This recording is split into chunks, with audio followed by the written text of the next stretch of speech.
மனிதன் வாழ்க்கையை முழுமை அடையணும். அதை நம்ம வாழ்க்கையை முழுமை அடையணும்னா அந்த வாழ்க்கையில் உள்ள 6 படிகள் ஏறி ஆகணும். வாழ்க்கையில் உள்ள 6 படிகள் ஏறி ஆகணும். ஆனால் நம்ம என்ன பண்ணுறோம், 3 படியிலே வாழ்க்கையை முடிச்சுக்கிறோம். இந்த 6 படி என்னென்ன படின்னு பார்ப்பேன். முதல் படி கல்விப்படி. கல்விப்படி அந்த உலகத்தை கற்றுக்கிறதுக்கு கல்விப்படி வச்சோம். முதல்ல கல்விப்படி. 2வது விளையாட்டுப்படி. விளையாட்டுப்படி ஏன் அப்படின்னு பார்த்தா, மனுஷன் உடல் ஆரோக்கியமாக இருக்கணும். அப்போ தான் வாழ முடியும். விளையாட விளையாட உடம்பு வலிமையாக ஆரோக்கியம் இருக்கணும். அதுதான் விளையாட்டுப்படி 2வது. 3வது என்னென்னா அறிவுப்படி. இந்த உலகத்தில் எப்படி வாழ பண்ணணுமா, எந்த தொழில் வச்சு வாழப்போம், மிலிட்ரியா, போலீஸா, ராணுவம், ஏதோ ஒன்று வச்சு வாழப்போம்ல, அது எல்லா தொழிலை தேர்ந்தெடுத்துன்னு அறிவுப்படியோட வாழறதுக்கு அறிவுப்படி வச்சோம். 3வது. 4வது காமப்படி. ஒரு ரிலாக்ஸ்னஸ் வேணும்ல, அது ரிலாக்ஸ் மனுஷன் எப்பவுமே ஓய்ச்சின்னு இது பண்ணியிருக்கணும். ரிலாக்ஸாக இருக்கிறதுக்கு 4வது காமப்படி.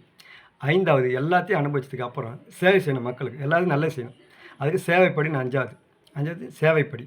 6வதுன்னா எல்லாத்தையும் செஞ்சாச்சு, நம்ம வாழ்ந்தாச்சு, மக்களுக்கு சேவை செஞ்சது. அப்புறம் என்ன அடுத்தது என்ன, கடவுள் போய் சேர்ந்தணும், நம்ம கடவுள் பார்த்து ஆடினோம். அதனால தான் ஆன்மீகப்படி. 6வது ஆன்மீகப்படி.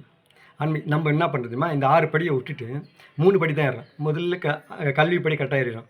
2வது விளையாட்டுப்படி கட்டாயிடும். 3வது அறிவுப்படி இருக்கிற இடத்துல காமப்படி எடுத்துன்னு வந்து வச்சிடும்.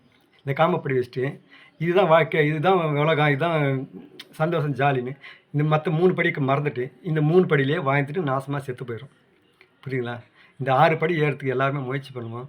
அந்த ஈஸ்வரனுடைய பார்த்து வணங்கத்துக்கு எல்லோரும் முயற்சிப்போம். Okay bye. பிடிச்சிருந்தாலும் பிடிக்காட்டி சப்ஸ்கிரைப் பண்ணுங்கள். Okay bye.